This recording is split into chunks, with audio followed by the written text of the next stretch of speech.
네, 오늘 읽은 본문의 말씀은 분명히 예수님의 다시 오심과 관련이 있습니다. 우리가 보통 흔히 종말 신앙이다 이렇게 얘기를 표현들을 하죠. 종말 신앙을 갖는다는 것은 우리 그리스도인에게 있어서 매우 중요한 일입니다. 이 주님께서 다시 오신다 하는 종말 신앙을 갖는 것이 왜 중요하냐? 첫째는 우리를 환난과 핍박 또는 고난으로부터 우리의 신앙을 끝까지 지켜내는 소망을 주기 때문에 그렇습니다. 또한 우리가 종말 신앙을 갖는 것이 중요한 이유는 우리 자신을 돌아보게 돼요. 그리고 항상 깨어 기도하게 합니다. 그리고 그날이 이르기 전에 끝날이 이르기 전에 모든 민족에게 복음을 전해야 하는 사명을 갖게도 합니다. 세 번째 이유는 우리에게 주님의 말씀이 그대로 이루어질 것이라는 믿음을 확증시켜주기 때문에 그렇습니다. 우리 기독교 신앙은 우리가 믿는 이 예수님에 대한 믿음은 십자가에서 우리의 죄를 대신하여 죽으신 예수를 믿는 것에서부터 시작되죠.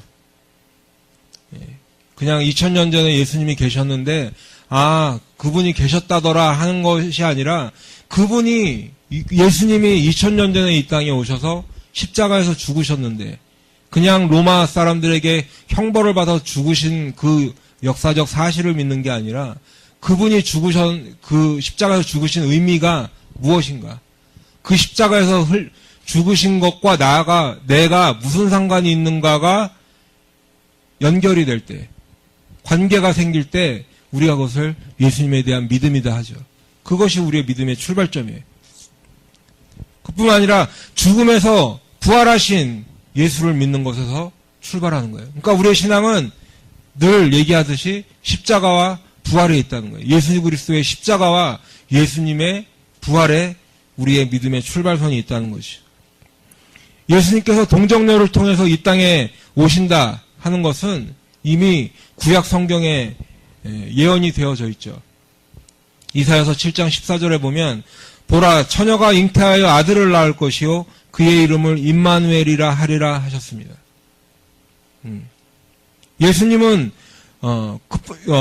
처녀가 잉태해서 아들을 낳았는데 말이 되지 않는 얘기잖아요. 그렇죠? 처녀 혼자서 어떻게 잉태를 할 수 있어요? 그리고 아들을 낳았는데 그 이름을 임마누엘이라 할 것이 이미 이사야서에 예언되어 있고 그뿐 아니라 예수님은 유대 땅에 베들레헴이라는 곳에서 나실 것이라고 이미 구약에서 예언되어져 있다는 것이죠. 미가서 5장 2절에 보면 베들레헴 에브라다야 너는 유다 족속 중에 작을지라도 이스라엘을 다스릴 자가 내게서 내게로 나올 것이라 그의 근본은 상고에 영원에 있느니라. 예수님께서 이 땅에 오신 것은 그저 우연히 오신 것이 아니라 예수님께서 이 땅에 오신 것은 어떻게 하다 보니까 오신 것이 아니라 미리 성경을 통해서 예언되어져 있고 그리고 그것을 그대로 이루셨다는 것이죠. 그래서 예수님께서 이 땅에 오셨다는 것은 역사적으로도 증명되는 사건이에요. 언제 그것이 증명됐습니까? 이사야서와 미가서가 쓰여지고 난 700여 년 후에 그것이 이루어졌어요. 근데 그뿐만 아니라 어떻게 죽으실 것도 예언되어 있어요. 이사야 53장 5절에서 보면 그는 찔릴 것이다라고 예언하고 있어요. 그리고 그는 상할 것인데 그 이유가 우리의 허물 때문이고 또한 우리의 죄악 때문에 그분은 찔릴 것이고 상할 것이라고 예언하고 있어요. 그분은 징계를 받을 것이고 채찍에 맞을 것인데 그것 때문에 우리가 평화를 누리고 그것 때문에 우리가 나음을 입을 것이다. 동일하게 이사야서에서 예언되어져 있다는 것이죠. 그리고 또한 예수님께서 마태복음 20장 18절에서 보면 예수님이 자신이 어떻게 죽으실 것을 미리 예언하고 계신 것이 있어요. 마태복음 20장 18절에 보면 보라 우리가 예루살렘으로 올라가노니 인자가 대제사장들과 서기관들에게 넘겨짐에 그들이 죽이기로 결의하고 이방인들에게 넘겨주어 그를 조롱하며 채찍질하며 십자가에 못 박게 할 것이나 제3일에 살아나리라. 여러분, 물론 이 당시에 예수님께서 이 말씀을 하실 당시에 자신의 죽음을 직감하셨을 수도 있겠죠. 예. 누가복음 4장 29절에 보면 유대인들은 예수님을 산 낭떠러지까지 끌고 가서 밀쳐서 떨어뜨리려고 했어요. 떨어뜨리면 어떻게 되는 거예요? 죽는 거예요, 죽는 거예요. 그뿐만 아니라 대제사장들과 바리새인들은 어떻게 하면 예수를 죽일까 늘 모여서 의논하고 그 방법을 찾고 있는 중이에요. 그러니까 예수님은 일정 부분 예수님이 죽으실 것이다. 점점 이 유대인들, 대제사장들과 바리새인들이 자신을 죽일 거라는 것을 예견은 하실 수 있었겠죠. 그렇죠?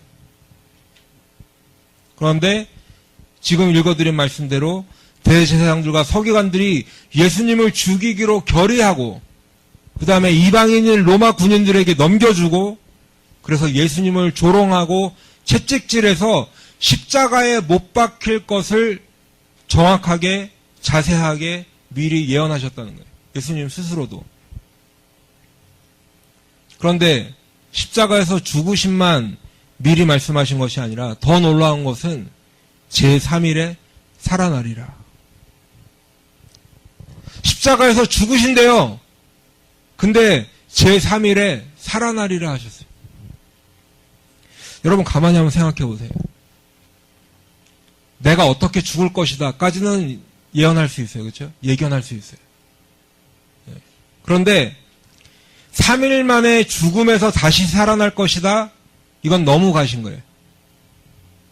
만일 예수님이 살아나지 않는다 하면 이건 너무 가신 거예요. 하지 않아도 될 말을 굳이 하신 거예요. 굉장한 무리수예요. 그렇죠? 만일 지금 어떤 사람이 이런 말을 했다. 내가 제3일에 살아날 것이다. 그 따르던 사람들이 말렸겠죠. 아, 이거는 안 되는 얘기인데. 그런 걸 두고 우리가 자충수를 뒀다 이렇게 얘기를 해요. 그 사람의 어떤 가르침이나 정신만 이렇게 살아나는 것이 아니라 죽은 몸이 살아났다. 이건 너무나도 허무맹랑한 일이에요. 왜 그럴까요? 이건 인간이 할 수 있는 영역의 사건이 아니에요. 인간이 어떻게 해볼 만한 일이 아니에요. 만일 내가 아무리 실력이 좋은 의사라도 죽은 사람은 살릴 수 있어요, 없어요? 네. 죽어가는 사람을 어떻게 해서든지 그 생명을 연장시키려고 뭔가 내가 최대한 노력은 해보겠지만 죽은 사람을 살릴 수는 없어요. 아무리 의사라도. 근데 뭐라고 그러세요? 누가 나를 살려주는 것이 아니라 스스로 살아나시겠대요. 이건 말이 안 되는 거예요. 그런데 이 말이 안 되는 일이, 이 허무맹랑한 것 같은 일이, 이 자충수같이 보이는 이 일이 누구에게 일어났어요? 예수님께 일어난 일. 그 말씀하신 대로 제3일에 살아나리라 하신 대로 이 기적 같은 일, 인류 역사상 한 번도 일어난 적이 없는 이 일이 일어났다는 거죠. 누구를 통해? 예수님을 통해. 단순히 그분의 가르침이나 그분의 정신이 살아나서 그것을 이어가는 정도가 아니라 그냥 기절했다가 며칠 혼수 상태에 있다 깨어나는 정도가 아니라 이미 죽었어요. 무덤에 집어넣었어요. 돌을 굴려 막았어요.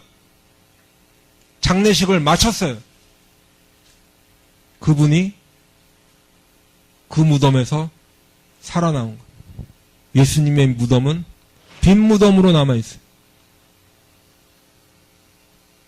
그래서 세상 예수를 믿지 않는 세상 역사학자들조차도 예수님의 빈 무덤은 역사적으로 부인할 수 없는 사실이라고 인정하고 있어요.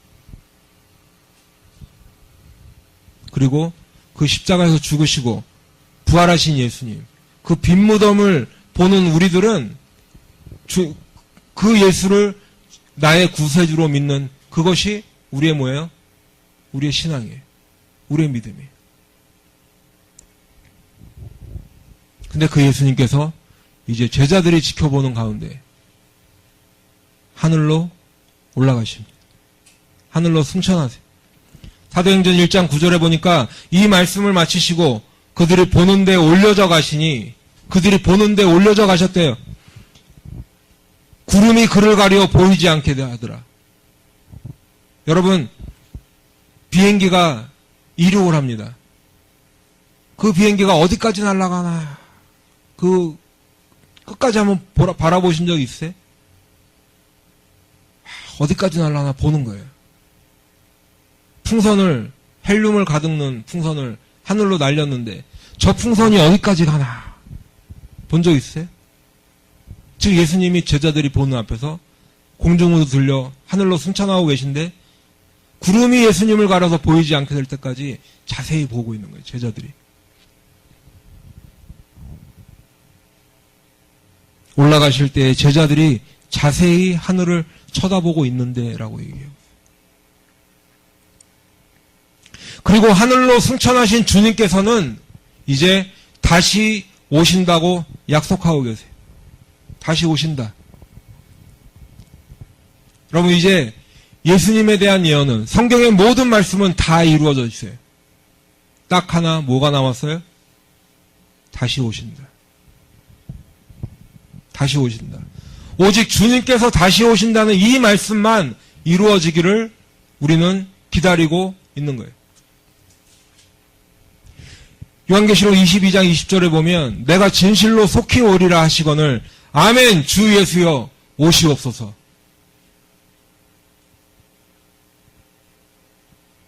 지금 이 시대를 살아가는 우리는 주님께서 다시 오시는 그 날을 소망하며 살아가는 것입니다. 그리고 교회는 이제 다시 오시는 그 주님을 기다리며 주님께서 반드시 다시 오신다고 사람들에게 전해야 돼. 그 사명이 있는 거예요. 특별히 지금 이 시대는 더욱더 주님의 재림, 주님께서 다시 오시는 것을 전해야 되는 시대예요. 왜 그래요? 예수를 믿지 않는 사람조차도 말세지말이라고 하는데 말세 중에 말세다. 그 시대를 우리는 살아가고 있어요. 전해야 돼.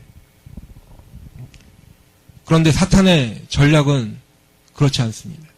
사탄의 전략은 어때요? 사람들로 하여금 괜찮다. 여태까지 안 오셨는데 앞으로도 안 오실 것이다. 사람들을 안심시키고 그저 눈에 보이는 세상의 어떤 재미, 즐거움, 쾌락에 빠져서 정신없이 살게 하는 거예요. 마치 이 세상에서 영원히 살 것처럼 사탄은 속이고 있어요. 내가 죽지 않을 것처럼 속이고 있어요. 사람들은 예수님의 재림도 생각하지 않지만 자신의 죽음조차도 생각하지 않고 살아가요.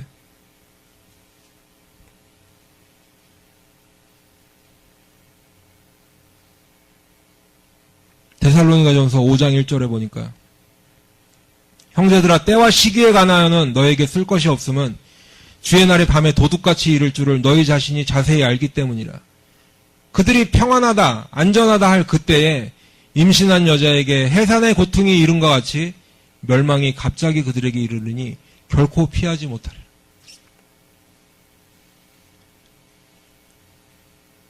평안하다 하는 거예요.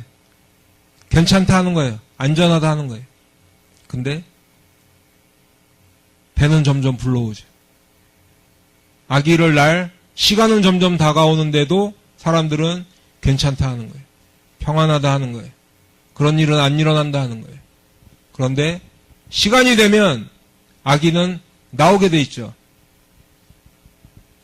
그런 임신한 여자의 예를 들어 사도 바울이 경고하고 있는 거예요. 아무 일도 없는 것 같이 시간은 흘러가는데 언젠가 그날이 온다는 거예요. 멸망이 갑자기 그들에게 이를 텐데 결코 피하지 못한다는 거예요. 베드로후서 3장 3절에도 이런 말씀이 있습니다. 말세에 조롱하는 자들이 와서 자기의 정욕을 따라 행하며 조롱하여 이르되 주께서 강림하신다는 약속이 어디 있느냐? 조상들이 잔 후로부터 만물이 처음 창조될 때와 같이 그냥 있다. 예수님 오신다는데 어떻게 된 거야? 지난 2000년 동안 아무 일도 없었는데 앞으로도 안 오시겠지. 지난 2000년 동안 아무 일도 없었으니 앞으로 2000년도 아무 일도 없을 거야. 세상은 계속 잘 돌아가고 있어. 이게 사탄의 얘기라는 거예요. 이렇게 사탄의 첫 번째 전략이 안 오신다, 그럴 리 없다라면 두 번째 전략은 자꾸 또 날짜를 알려고 하는 거예요. 날짜를 알려고 하는 것. 분명히 그 날과 그 시는 우리의 알 바 아니라고 여러 차례 경고했음에도 불구하고 성경에서 사탄은 그 날짜를 알 수 있다라고 얘기해요.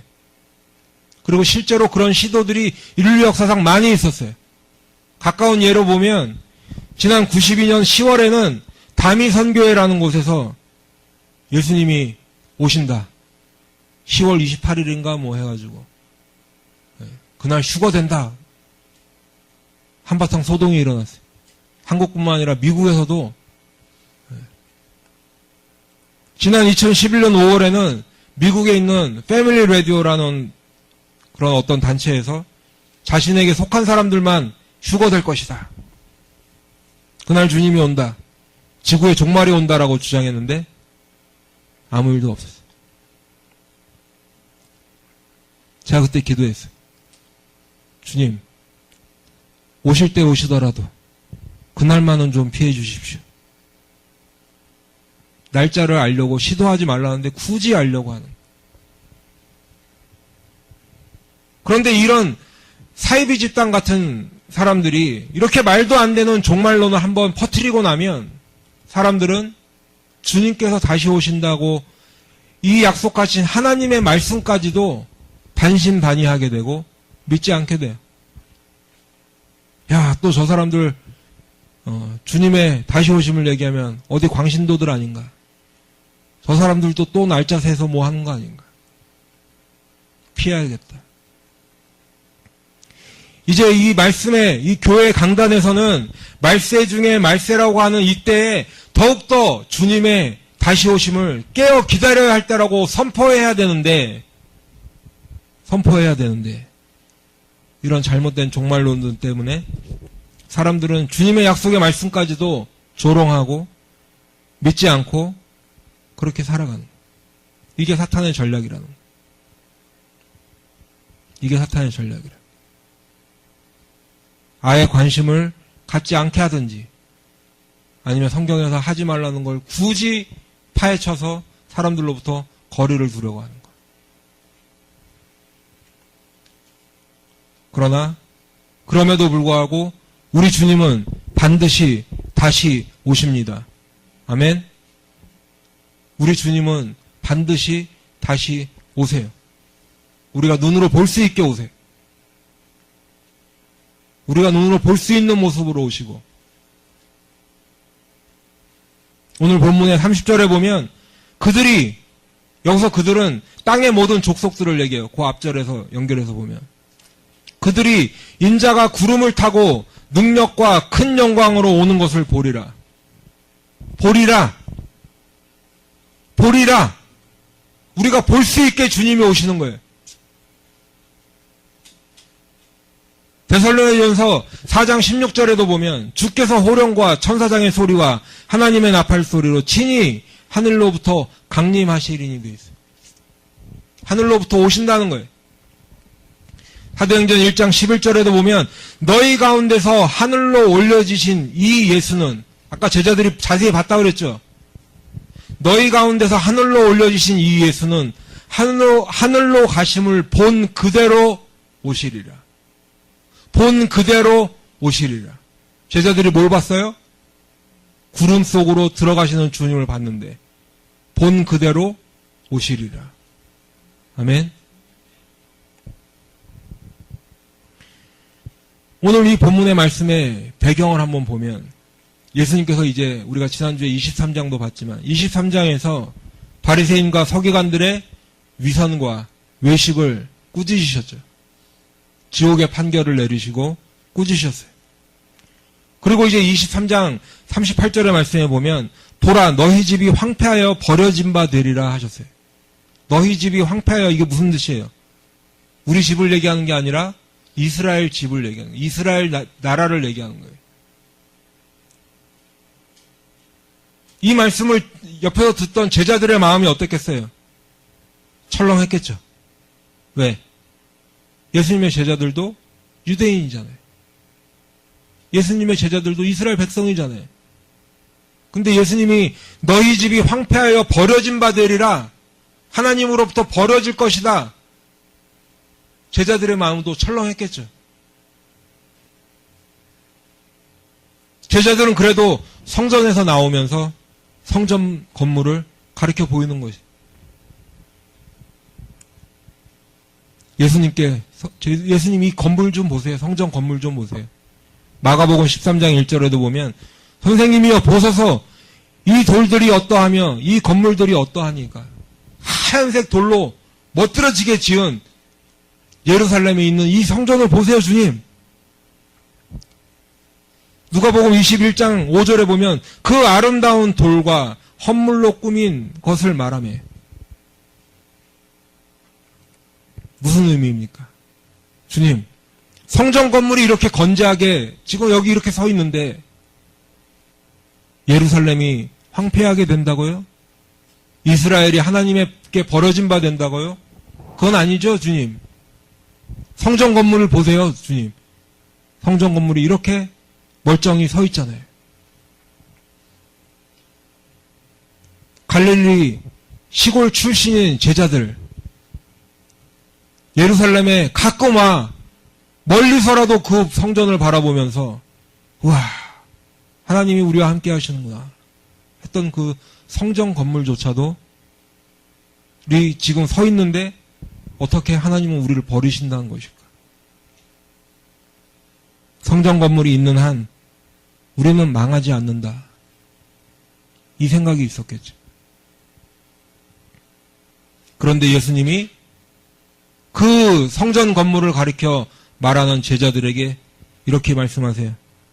내가 진실로 너희에게 이르노니 돌 하나도 돌 위에 남지 않고 다 무너뜨려지리라.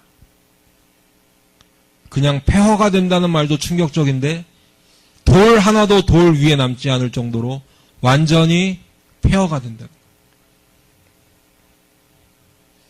지금 제자들은 가슴이 철렁한 것을 넘어서 정말 이 말씀을 심각하게 받아들이지 않을 수가 없었어요. 왜 그럴까요? 성전 건물이 무너진다는 것은 이스라엘이 멸망한다는 것을 의미해요. 성전 건물이 무너진다는 것은 세상의 끝을 의미해요. 하나님의 심판을 의미해요. 이스라엘 백성은 한 번 성전 건물이 무너지는 것을 경험했던 적이 있어요. 바벨론으로 다 끌려갔어요. 그때 자신의 조상들이 어떤 고생을 하면서 다시 돌아왔을 때 그 성전을 재건하려고, 성벽을 재건하려고 어떤 고생을 했는지 알고 있어요. 지금 예수님이 그 성전이 무너질 것이다. 이것은 그 듣는 제자들의 입장에서 보면 하나님의 심판을 의미하고 세상의 끝을 의미하는 거예요. 그리고 예수님은 이제 감람산으로 자리를 옮기셨어요. 감람산 꼭대기에서 성전을 바라봤겠죠. 예루살렘 성전을 바라봤을 것이. 그때 제자들이 심각하게 질문합니다. 3절에 보면 우리에게 이르소서 어느 때에 이런 일이 있겠사오며 또 주의 임하심과 세상 끝에는 무슨 징조가 있사오리까? 예수님은 성전이 무너질 것을 말씀하셨는데 제자들은 그것을 세상 끝의 징조로 바로 이해했어요. 그때 어떤 일이 있겠습니까? 제자들의 질문은 세 가지예요. 언제 그런 일이 있겠습니까? 그리고 주의 임하심의 징조는 무엇입니까? 그리고 세상 끝의 징조는 무엇입니까? 마태복음 24장은 아마 우리 교회들 안에서 가장 다양한 해석이 제기되고 가장 다양한 주장들이 있고 가장 다양한 신학적인 견해들이 있는 그 장 중에 하나일 거예요. 그 왜 이렇게 다양한 신학적인 해석과 견해와 주장들이 있을까? 그것은 미래에 관한 일에 대한 이야기이기 때문에 그래요. 우리가 지난 과거는 충분히 우리가 그 해석의 간격을 좁힐 수가 있지만 앞으로 미래에 대한 이야기이기 때문에 사람들마다 그렇게 다양한 견해들이 있고 신학적인 의견들이 있는 거예요. 근데 우리 지금은 그것을 다 논의할 시간도 없고 그런 자리도 아니고 지금 이 시간에는 가장 확실한 것만 우리가 짚고 넘어갑시다. 가장 확실한 것. 말씀을 통해서 우리가 가장 확실하게 얻을 수 있는 것. 첫 번째는 아까도 말씀드렸듯이 예수님은 반드시 다시 오신다는 거예요. 그렇죠? 예수님은 반드시 다시 오신다. 그리고 조금 전에도 말씀을 드렸듯이 교회는 주님의 다시 오심을 준비하고 전해야 돼요. 왜 그렇습니까? 그 이유는 주님이 다시 오실 때에는 이제 이 땅에 심판자로 오시기 때문에 그래요. 베드로전서 3장 8절로 10절에 보면 사랑하는 자들아 주께는 하루가 천년 같고 천년이 하루 같다는 이 한 가지를 잊지 말라. 주의 약속은 어떤 이들이 더디다고 생각하는 것 같이 더딘 것이 아니라 오직 주께서는 너희를 대하여 오래 참으사 아무도 멸망하지 아니하고 다 회개하기에 이르기를 원하시느니라. 왜 이렇게 주님이 더디 오는 것 같은가? 왜 그래요? 우리에게 기회 주시려고 그러는 거예요. 우리에게 회개하게 시간을 주시고 기회를 주시려는 거예요. 오래 참으신대요. 그래서 아무도 멸망하지 아니하고 다 회개하기에 이르길 원하시는데 그래서 주님은 기다려주시는데 사람들은 뭐라고요? 조롱하는 거예요. 야, 안 오시잖아요. 1000년을 기다리고 2000년이 지나갔는데 안 오시잖아. 우리 주님은 지금도 오래 참으시는데 왜 오래 참으세요? 아무도 멸망하지 않고 다 회개하기에 이르기를 원하시는 거예요. 우리 사도행전 11장에서도 봤지만 11장 18절에 보면 생명 얻는 회개라는 말이 나오죠. 회개를 통해서 생명을 얻을 수 있다는 거예요. 우리가 회개를 해야 주님의 죄사함을 얻을 수 있고 죄사함을 받아야 주님 주시는 영생을 얻을 수 있는 거예요. 그렇기 때문에 회개할 때까지 기다려주신다는 거예요. 우리 주님은 우리를 기다려주시고 오래 참으시는데 우리 주님은 우리를 기다려주시고 오래 참으시는데 그런데 기다려주시고 참으시는 것이 영원하지는 않대요. 그러나 주의 날이 도둑같이 오리니 무슨 의미예요? 내가 생각하지 않은 때에 오는 거죠. 내가 아직 괜찮다고 생각하는 데 오시는 거예요. 앞으로 50년은 괜찮겠지라고 생각하실 때 오실 수 있다는 거예요. 내일 뭐 해야지 그랬는데 오늘 밤에 오실 수 있다는 거예요. 언제 올지 우리는 알 길이 없다는 거예요. 오늘 24장 이 읽은 본문 말씀 뒤에 36절에부터도 보니까 그날과 그때는 아무도 모른대요. 그리고 노아의 때와 같이 인자의 임함도 그러하리라. 노아의 때 하나님이 홍수를 예견하시고 미리 그 방주를 준비하라고 하는 그때 노아는 배를 준비할 때 세상 사람들은 어땠어요? 자신들의 삶을 그냥 살아가는 거예요. 홍수 전에 노아가 방주에 들어가던 날까지 사람들이 먹고 마시고 장가들고 시집가고 있으면서 홍수가 나서 그들을 다 멸하기까지 깨닫지 못하였으니 노아가 방주를 만들 때도 뿐만 아니라 그 방주에 들어가는 그날까지도 사람들은 관심도 없고 뭘 하는지도 모르고 그러고 살아갔는데 인자의 임함도 예수님의 다시 오심도 이와 같으리라. 관심이 없어요. 다시 오시든 말든 나는 내 길을 가겠다. 사람들은 그러고 살아가는 거예요. 우리 인생을 살아가는 우리 인간들에게는, 우리 자연인에게는 두 가지의 종말이 있을 수 있어요. 하나는 우리 인생의 죽음이겠죠. 주님이 아직 오시지 않더라도 우리는 언젠가 죽음의 문턱 앞에 서는 날이 있을 거예요. 그리고 또 하나는 주님께서 다시 오시는 거예요. 우리가 육신의 죽음을 맛보기 전, 우리가 육신의 죽음을 맞이하기 전에 주님께서 먼저 오실 수도 있다는 거예요. 그러니까 항상 두 가지의 종말을 앞에 두고 살아가는 거예요. 그런데 이 두 가지 종말에 공통점이 있는데 그것이 뭐냐 하면 언제 올지 모른다는 거예요. 여러분 죽을 날 알고 살아가는 사람들이 있을까요? 동시에 주님이 언제 오실지도 우리는 모르고 살아가는 거예요.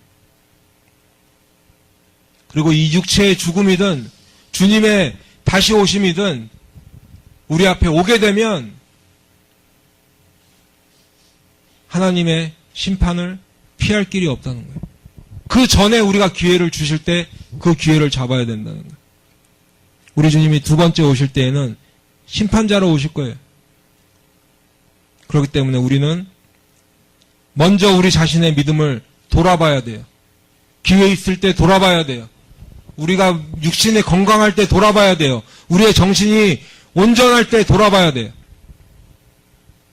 그리고 믿지 않는 사람들에게 그 사실을 알려야 돼요. 그 복음을 전해야 되는 거예요. 우리 옆에 계신 분들에게 한번 이렇게 말해 봅시다. 주님은 다시 오십니다. 주님은 다시 오십니다. 우리 자신을 돌아봅시다.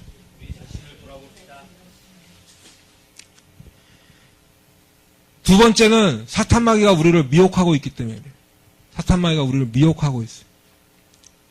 제자들이 이제 물어보죠. 어느 때에 이런 일이 있겠습니까? 질문했어요.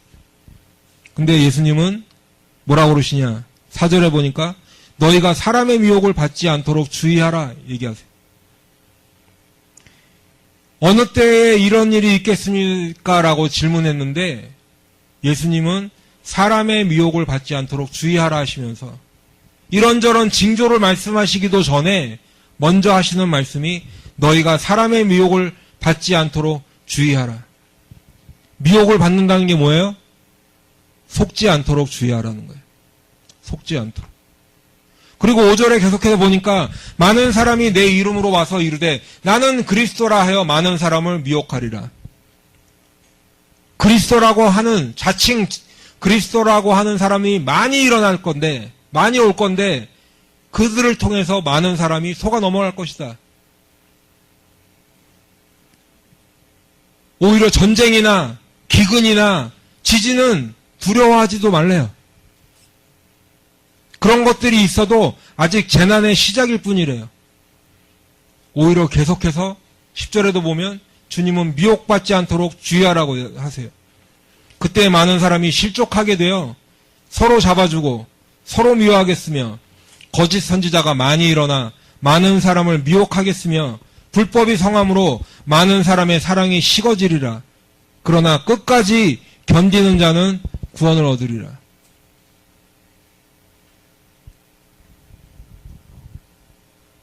(23절부터도) 보면 그때 사람이 너에게 말하되 보라 그리스도가 여기 있다 혹은 저기 있다 하여도 믿지 말라. 거짓 그리스도들과 거짓 선지자들이 일어나 큰 표적과 기사를 보여 할 수만 있으면 택하신 자들도 미혹하리라. 보라 내가 너희에게 미리 말하였노라. 사람들이 얘기해요. 그리스도가 저기 있대요. 여기 그리스도가 있대요. 믿지 말라는 거예요. 거짓 그리스도들과 거짓 선지자들이 많이 일어날 텐데, 그리고 일어날 뿐만 아니라 큰 표적과 기사를 보인대요. 여러분, 제가 누누이 말씀드리죠. 이빨에, 멀쩡하던 이빨이 금이빨 바뀐다고 그것이 예수님과 무슨 상관이냐는 거예요. 거짓 그리스도들과 거짓 선지자들도 큰 표적과 기사를 보여 할 수만 있으면 택하신 자들까지도 미혹하려 한다는 거예요. 예수님이 이 말씀을 하십니다. 보라, 내가 너에게 미리 말하였노라. 미리 알려주셨다는 거예요. 어떤 일이 일어날지. 그러면 사람들이 너에게 말하되, 보라, 그리스도가 광야에 있다 하여도 나가지 말고 보라, 골방에 있다 하여도 믿지 말라. 미혹받지 않도록, 속지 않도록 주의하라고 하십니다. 누구에게 속지 말라고요? 거짓 그리스도, 거짓 선지자에게 속지 말라는 거예요.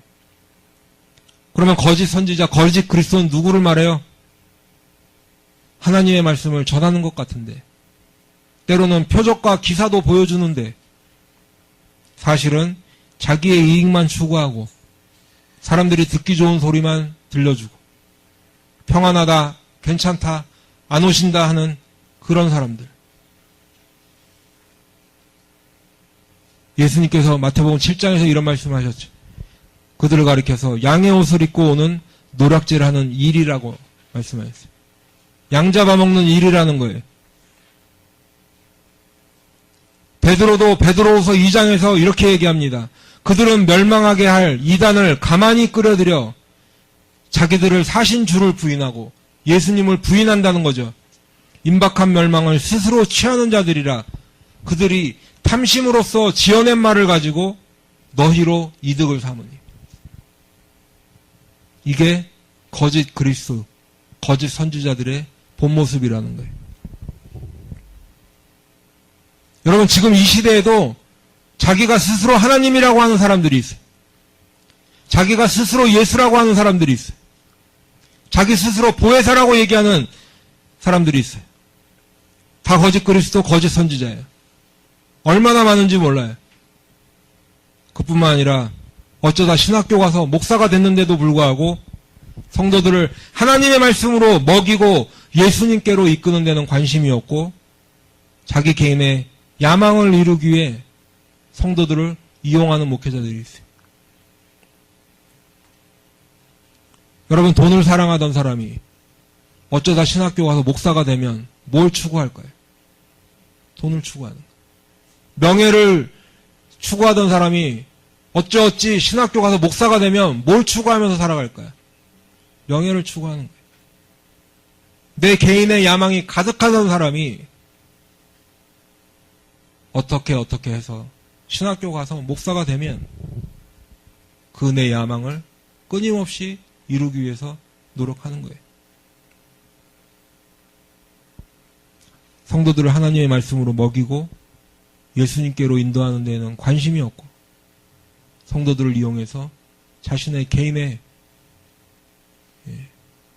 피로와 야망과 욕심과 이런 것들을 채우려고 하는 사람들. 너희가 사람의 미혹을 받지 않도록 주의하라. 우리 다시 한번 옆 사람에게 한번 얘기합시다.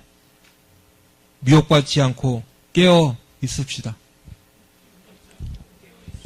미혹받지 맙시다. 깨어 있읍시다. 세 번째는 예수님의 다시 오심은 전 우주적이고 또 공개적이라는 거예요. 전 우주적이라는 말이 뭘까요? 여러분, 예수님께서 2000년 전에 이 땅에 오셨을 때에는 지역적이었어요. 굉장히. 그렇죠? 베들레헴이라는 그 마을, 유대 땅이라는 그 지역, 제한된 사람들만이 이 땅에 오신 예수님을 볼 수 있었어요. 그런데 예수님께서 다시 오실 때에는 어느 특정한 지역이나 어느 특정한 사람들만 보는 것이 아니라 전 우주적이라는 거예요. 이 지구만에 일이 아니라 태양과 달과 별들이 흔들리는 그러한 일들이라는 거예요. 오늘 본문의 29절부터 보면 그날 환란 후에 즉시 해가 어두워지며 달이 빛을 내지 아니하며 별들이 하늘에서 떨어지며 하늘의 권능들이 흔들리리라. 여러분 이런 일을 겪어보신 적 있어요? 해가 어두워진대요. 달이 빛을 내지 아니한대요. 별들이 하늘에서 떨어지고 하늘의 권능이 흔들린대. 여러분 제가 지진 날 때 보니까 땅이 조금만 흔들려도 사람 마음이 훅 내려앉고요. 죽을 것 같더라고요. 두려움이 오더라고요. 그 정도가 아니에요.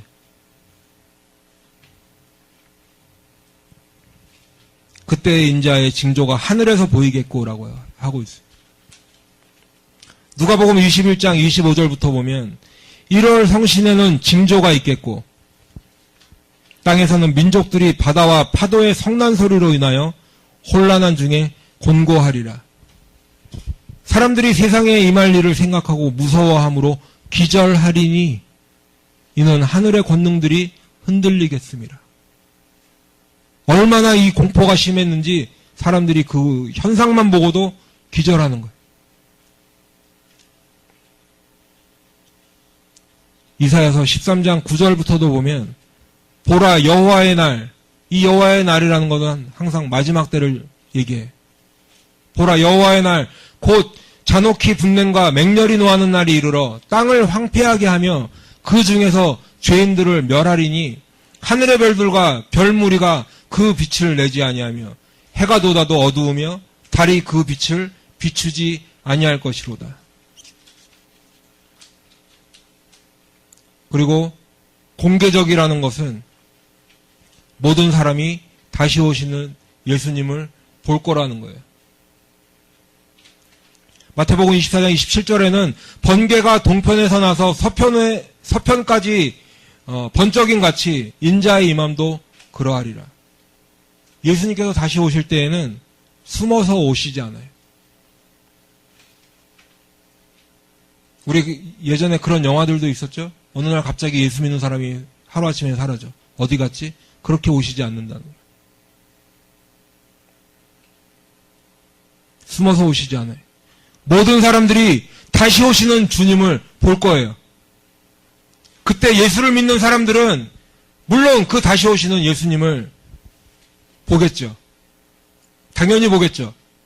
구름 타고 능력과 큰 영광으로 천사들과 함께 오시는 주님을 기뻐하며 즐거워하며 영광 가운데 그 주님을 맞이할 거예요.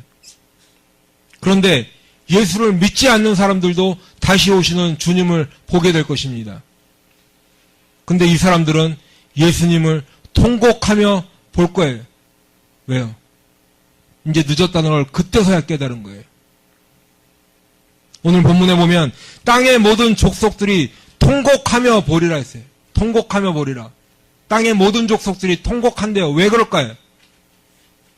데살로니가 후서 1장 7절부터 보면 주 예수께서 자기의 능력에 천사들과 함께 하늘로부터 불꽃 가운데 나타나실 때에 하나님을 모르는 자들과 우리 주 예수의 복음에 복종하지 않는 자들에게 형벌을 내리시리니 그때서야 깨닫는 거예요. 내가 예수 믿지 않았는데, 내가 하나님을 몰랐는데, 예수의 복음에 복종하지 않았는데 이 형벌이 나에게 이제 오는구나 라는 걸 그때 깨닫는다는 거예요. 그날에 그가 강림하사 그의 성도들에게서 영광을 받으시고 모든 믿는 자들에게서 놀랍게 여김을 얻으시리니 예수님의 성도들에게는 영광을 받으실 거예요. 예수를 믿는 자들에게서는 놀랍게 여김을 받으신대. 쉬운 말로 하면 찬사를 받으신다. 그 주님 앞에 영광을 돌리는 것을 믿는 자들은 영광으로 주님을 본다는 거예요. 그리고 천사들은 이제 그의 택하신 자들을 하늘 이 끝에서 저 끝까지 사방에서 모으리라 했어요. 우리 택하신다는 의미를 배웠죠? 그 택하신 자들, 하나님의 말씀에 순종하는 자들, 순종으로 반응하는 자들, 그 믿음을 지킨 자들을 이 끝에서 저 끝까지 사방에서 모을 것을. 여러분, 세상 사람들은 지금은 다 똑같아 보여요. 예수를 믿는다고 하는 사람이나 안 믿는다고 하는 사람이나 밖에 나가 보세요. 예수를 믿는 사람도 운전을 해야 이동할 수 있어요. 그냥 생각으로 가는 거 아니잖아요. 그렇죠? 마켓 가서 장을 봐야 내가 음식을 해 먹을 수 있어요. 일을 해야 돈을 벌 수 있고, 예수를 믿는 사람이나 안 믿는 사람이나 세상 속에서 살아가면 똑같아 보여요. 지금은. 그런데 예수를 믿는 사람과 믿지 않는 사람이 확연히 구분되는 날이 있는데, 그날이 주님이 오시는 날이에요. 예수를 믿는 사람은 주님께서 오실 때 천사들이 와서 사방에서 모은대요. 똑같이 밭을 갈다가도 한 명은 데려가시고, 똑같이 맷돌질을 하다가도 한 명은 데려가고 한 사람은 버려둠을 당한다고 성경이 기록하고 있어요. 둘이 밭을 갈아요. 똑같아 보여요. 근데 예수를 믿는 사람은 데려가겠지만 믿지 않는 사람은 그대로 버려둔다는 거예요. 똑같이 둘이 맷돌질을 하고 있는데도 예수를 믿는 사람은 데려가지만 믿지 않는 사람은 그대로 남겨진다는 거예요. 우리 아까도 잠깐 읽었지만 데살로니가전서 5장 3절에 보면 그들이 평안하다 안전하다 할 그때에 임신한 여자에게 해산의 고통이 이름과 같이 멸망이 갑자기 그들에게 이르르니 결코 피하지 못하리라. 결코 피하지 못하리라. 로마서 1장 18절에도 보면 하나님의 진노가 불의로 진리를 막는 사람들의 모든 경건하지 않음과 불의에 대하여 하늘로부터 나타나니. 이제 말씀을 맺도록 하겠습니다. 우리 주님은 반드시 다시 오십니다. 예수님은 제자들이 본 그대로 하늘로부터 구름을 타고 오실 것이. 에이, 목사님, 요즘 세상에 그런 게 어디 있어요? 예수님이 손오공도 아니고 무슨 구름을 타고 오세요? 그렇게 생각하시는 분들은 걱정하지 마세요. 그냥 내가 예수를 믿지 않는구나 생각하시면 쉽습니다. 그렇게 생각하는 사람들은 예수를 믿지 않는 것이고 성경을 하나님의 말씀으로 믿지 않는 사람들이에요. 여러분 생각해 보세요. 이사야가 예수님이 오시기 700년 전에 처녀가 잉태하여 아들을 낳을 것이라고 예언하였을 그때 처녀가 아들을 낳는다는 것이 말이 되는 얘기예요?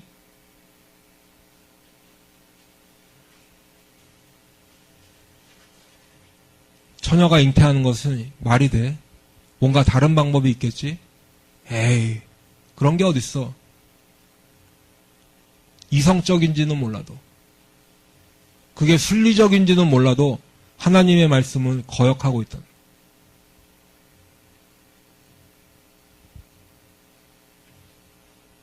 성경을 믿지 않는 거예요. 우리 그레이스교회 성도들은 성경에서 하늘구름을 타고 오시리라고 했으면 그대로 믿으시길 바랍니다. 능력과 큰 영광으로 오시리라 그대로 믿으시길 바라요. 큰 나팔소리와 함께 천사들과 함께 오시리라는 것을 믿으시길 축원합니다. 주님은 그렇게 오실 것이에요. 정신이 오는 게 아니라, 가르침이 내려오는 것이 아니라 제자들이 본 그대로 구름 타고 오실 것이에요. 비록 지금은 지체되는 것 같고, 비록 지금은 더디 오는 것 같고, 비록 지금은 안 오시는 것 같지만 어떤 사람들의 말처럼 더딘 것이 아니라 주님은 반드시 다시 오실 것입니다. 이제 베드로의 권면의 말씀을 읽고 말씀을 마치도록 하겠습니다. 베드로서 3장 11절로 13절에 보면 너희가 어떠한 사람이 되어야 마땅하냐? 거룩한 행실과 경건함으로 하나님의 날이 임하기를 바라보고 간절히 사모하라.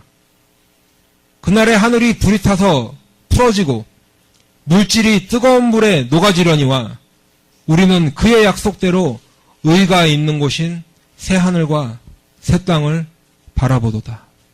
아멘. 기도하겠습니다.